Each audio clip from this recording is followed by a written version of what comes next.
Alrighty, so let me get this video out here. So I see that the BS between originally Jimmy Dore and TYT, particularly Anna Kasparian, is still going on. And people are taking sides without knowing the full context, I think, of Syria, which I think is important because obviously that's what it's based on, right? Between people who are, oh, it's so awful about Assad using gas attacks versus, okay, what actually started the Syrian civil war in the first place, right? As far as I know, people can correct me where I'm wrong, but the whole thing is the war in Syria, the Syrian civil war as we know it, it's been going on for over 10 years now, started because there were riots that occurred and allegedly Assad loyalists, I'll put it that way. I was going to say Assadist goons or whatever, but yeah, Assad loyalists allegedly committed the massacre, right? That's where it started from. I was just watching a video from Hands Off Syria recently, and that's about all I could pick up from it. It was like an hour and a half long video. Actually, there were two.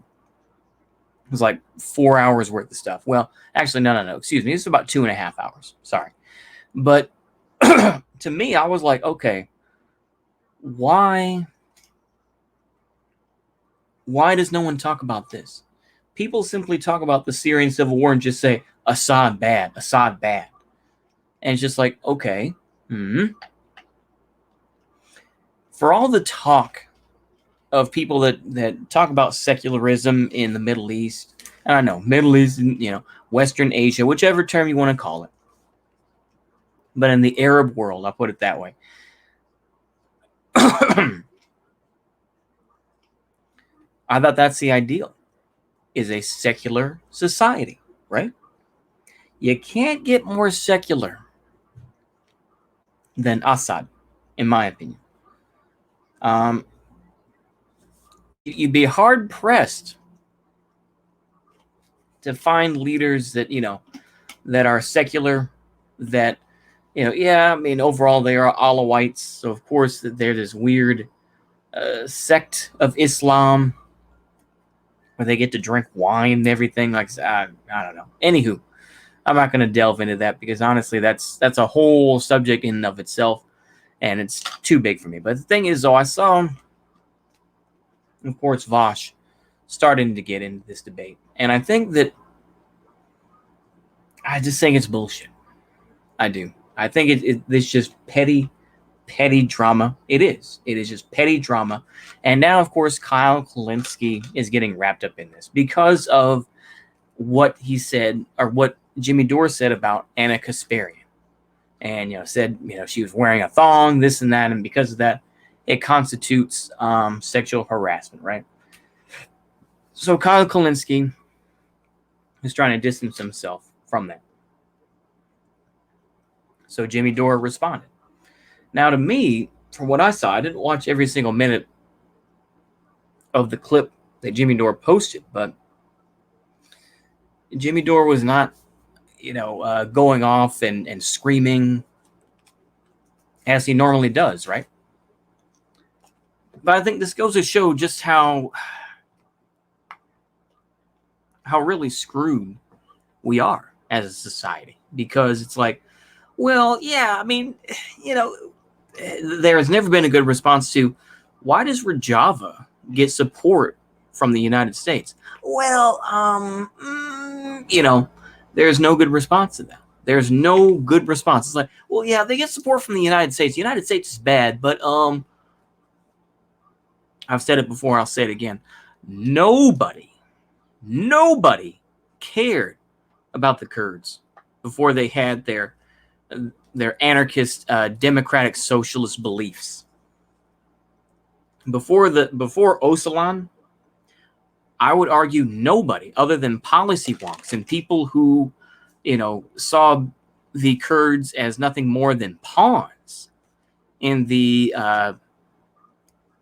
aftermath of the kicking out of the Iraqi army in Kuwait, in 1990 in Desert Storm, basically, and said, rise up against them, Sunnis and Shias, or actually primarily Shias, rise up. And guess what? U.S. didn't provide any support whatsoever because it was all back down. And, of course, there's a famous story of a veteran. I think he was like a command sergeant major, I think. And he saw guys, 101st Airborne troops that were crying because they knew, they could hear the screams and all that of folks getting killed. So I feel bad for the Kurds, I do, but ultimately they made their choice. And as much as, even, what was it, 29, or I think it was 2020, when Trump abandoned them, and we saw all these spurgs out there, of course, put on their little, their Arab garb to try to seem like it's solidarity, give their lip service to the Kurds and to their little ethno-state of Rojava.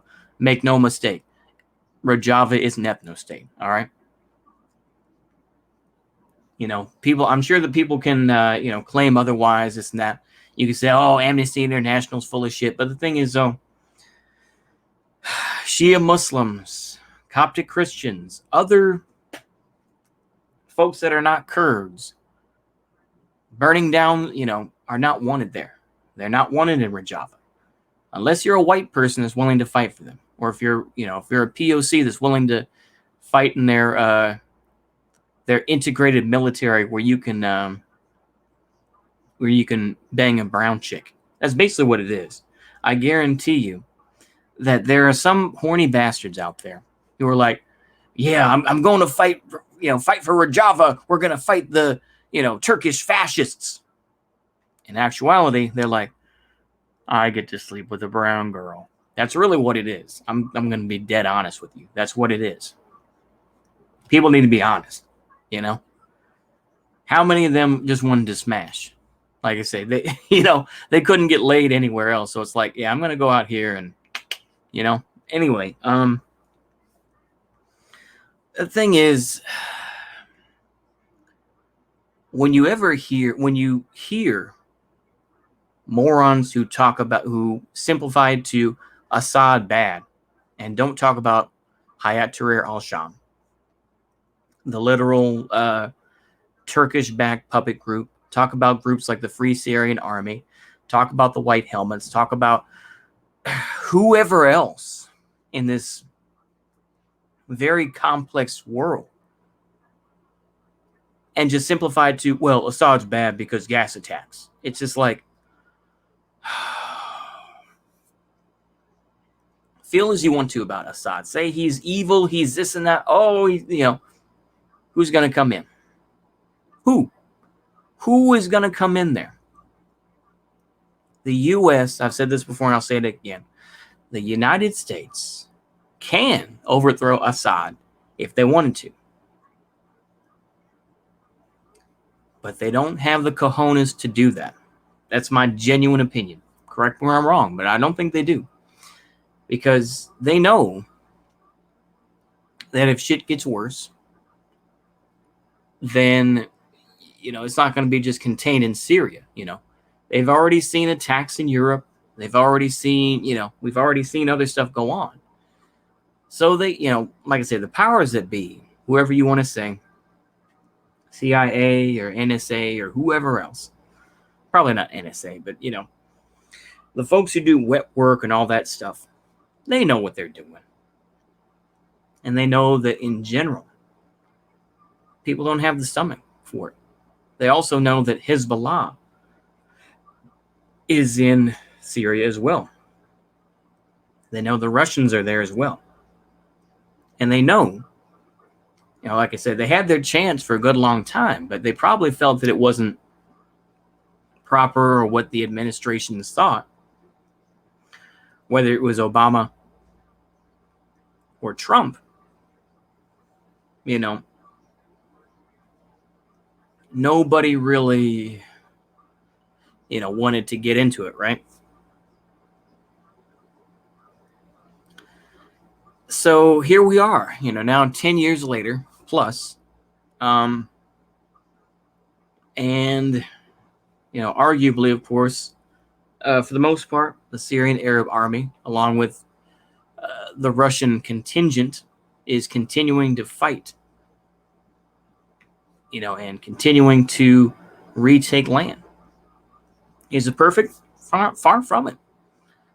There are a lot of Russian businessmen who basically own parts of Russia. Excuse me, parts of Syria. But this is probably the better option, arguably. Like I say, who are you going to put in? That's my only question to you. Who are you going to put in there? Are you going to allow the Salafists, the LARPers like Hayat Tahrir al-Sham, who, torture their own people and stuff like that, as admitted by, some expat brother who, did literal propaganda for them? It's all so tiring. It really is. I'm sorry. But I felt like I had to say something because this is some bullshit. But that's really what it comes down to, right? People oversimplify it as Assad bad. And it's just like, okay, then what are you going to do about it?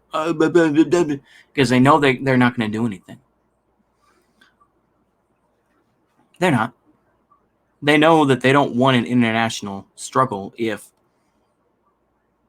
there was one Russian soldier that was killed by an American munition of any sort, any I'm trying to think of the word now. I think munition does it well enough, but ordnance, that's the word. Yeah, any bit of U.S. ordnance that kills a Russian soldier, it's on and popping, right? It's on and popping. So you're not going to do shit about it. Nobody is going to do that. Like I say, and then of course, the thing is with the Western, I'm going to go ahead and just use this word and use some big terms, but the Atlanticist sort of idea, they continue to hold back food going into Syria. Food, water is held back.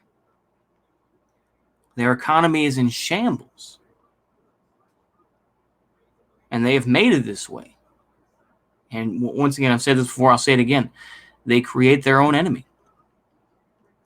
Syria, in general, was a fairly progressive society, relatively speaking. Like I say, I know people are going to be like, oh, I don't know about that. But relatively speaking, it was.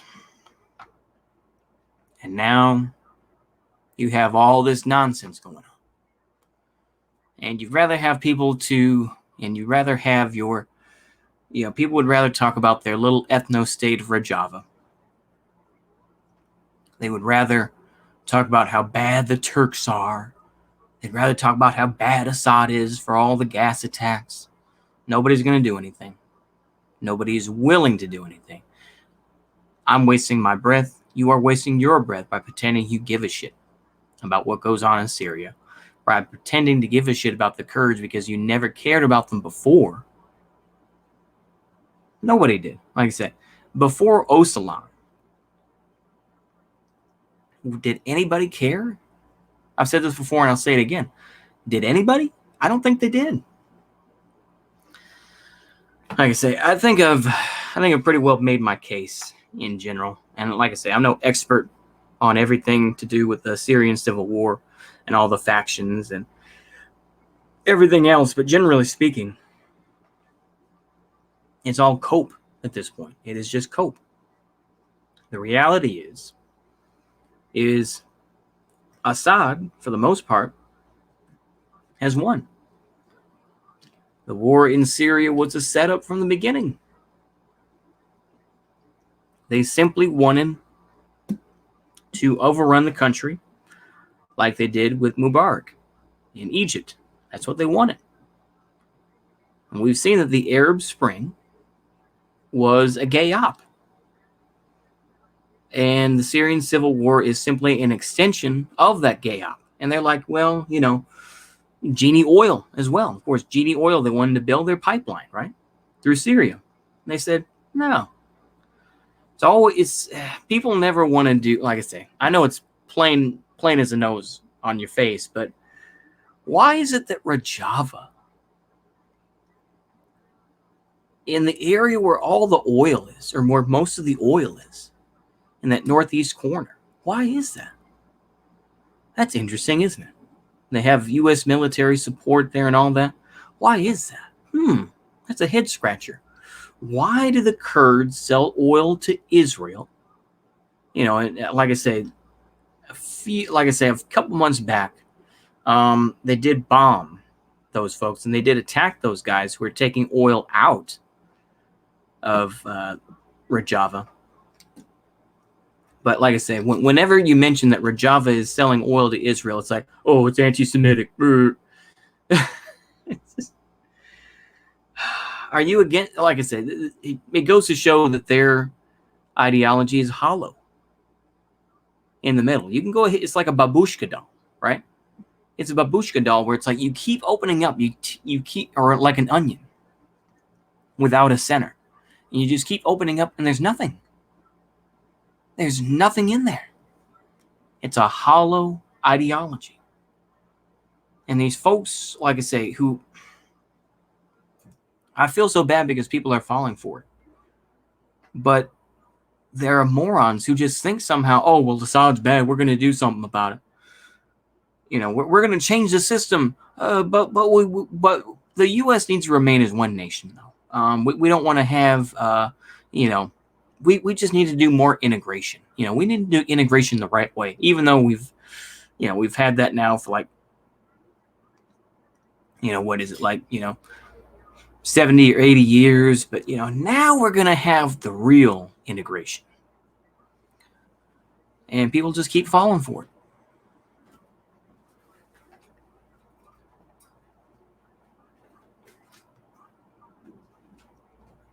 Yeah. I think that's all I have to say about that. It's just, I feel sorry for these folks. Much the same way as people, were hippies and whatnot in the 60s and, maybe somewhat in the 70s. And by the time they became older in the 80s, they had become, like stock market bros and whatnot, or making money on real estate or something, And the cycles just keep going, right? This is going to be another cycle where, folks are going to be listening to Vosh, and eventually they're going to become, the folks who are going to promote the new wokeism. Liberalism is dead. Liberalism has lost out because there was some hope for everyone working together. Now, that's been tossed out the window. So they will become the new soldiers of wokeism.